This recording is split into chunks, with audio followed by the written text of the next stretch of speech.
Graça e paz do Senhor para você, acompanhando o canal Estudos e Leitura Bíblica. Eu sou o irmão Rodrigo, você é muito bem-vindo ao canal. E hoje é o dia de número 51 do nosso devocional diário vinculado à leitura bíblica anual em 2022. E eu te convido a refletirmos sobre o tema Disposto a Perder. A leitura se encontra no livro de 1 aos Coríntios, capítulo 6, versos 7 e 8, que diz assim na Nova Almeida Atualizada. O simples fato de moverem ações uns contra os outros já é completa derrota para vocês. Por que não preferem sofrer a injustiça?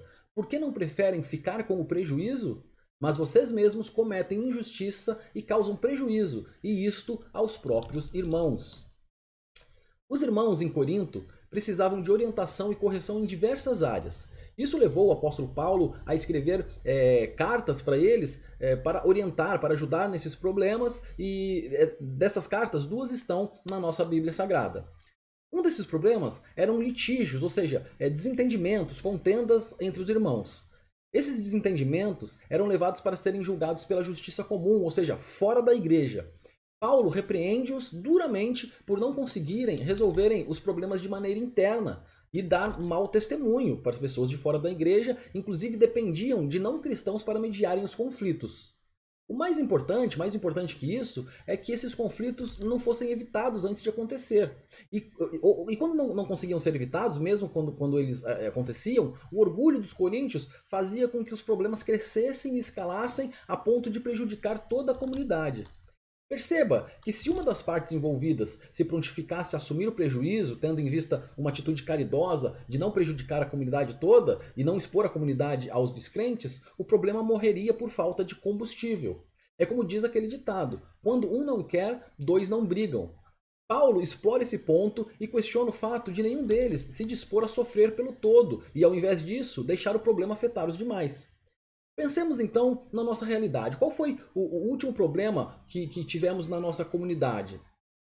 Será que nós nos dispusemos a sofrer o prejuízo para que a comunidade não ficasse maculada, não ficasse com uma má fama? Ou não? Será que nós buscamos satisfação com o nosso ofensor e procuramos retribuir o mal sofrido? Dependendo da resposta para essas perguntas, nós devemos pedir perdão a Deus e também aos irmãos, e precisamos aprender a assumir uma nova postura, uma nova atitude diante dos problemas, das contendas que aconteçam entre irmãos. Vamos orar então nesse sentido? Deus e Pai, media nossa relação com os demais irmãos e auxilia-nos a impedir que as contendas surjam. Mas caso elas surjam, que o Senhor possa nos ajudar a lidar com elas de maneira a não prejudicar a comunidade e a reputação da tua igreja. Dá-nos irmãos sábios para mediar e conduzir a pacificação dos conflitos, a pacificação dos problemas, e nos ajuda, Senhor Deus, a assumirmos os prejuízos, assumirmos, Senhor Deus, os sofrimentos, visando o bem-estar da igreja. Querido irmão, querida irmã, obrigado por acompanhar até aqui. Espero que tenha sido um devocional, uma reflexão edificante para você. Nós continuamos aqui aguardando a volta de Jesus e enquanto isso nós seguimos abençoando e sendo abençoados. Um ótimo dia!